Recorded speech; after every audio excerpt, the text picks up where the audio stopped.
Hello friends, this is Aarti. Welcome to my channel Sandhir counselling.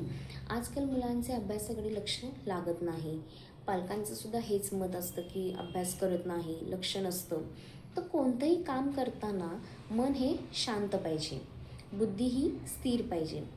तर आता तुम्ही म्हणणार कसं काय, ह्या मुलांना कसं समजून सांगणार, कसं कळणार? तर मुलांचं लक्ष किंवा एकाग्रता जर वाढवायची असेल तर शास्त्रीय जे वाद्य आहेत, तबला, तर तबला वाजवण्याने भरपूर म्हणजे लक्ष आणि एकाग्रता वाढतेच, प्लस मन शांत होतं. एखादा आपण जर विचार करत असेल तर तो थांबतो.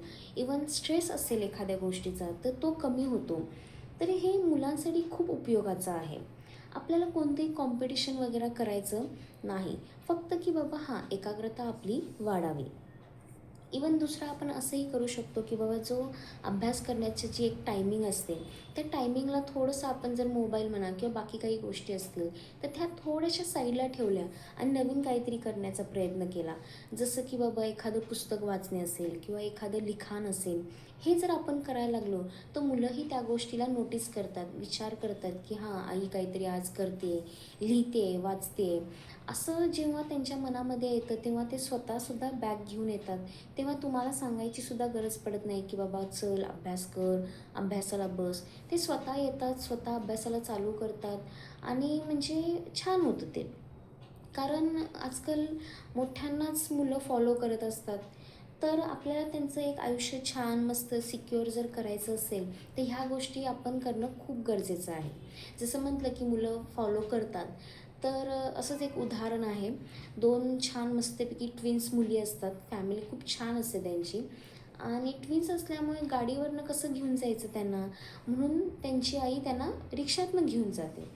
आणि रिक्षातनं जात असतात ते आणि रिक्षावाल्यांचं काहीतरी दोघांचं होतं आणि ह्या दोघी बघत असतात आणि त्या रिक्षावाला काहीतरी थोडंसं चुकीचं वाक्य, शब्द बोलतो आणि ते सगळं होतं, निघून जातं, सॉर्ट आउट होतं आणि ते आपलं हे निघून जातात. मग काही दिवस जातात आणि काही दिवस गेल्यानंतर ती त्यातली एक मुलगी तो शब्द वापरते आणि शब्द वापरल्यानंतर आईला प्रश्न पडतो की अरे, आमच्या घरामध्ये तर असं कोण काही बोलत नाही आणि ही कशी काय बोलते.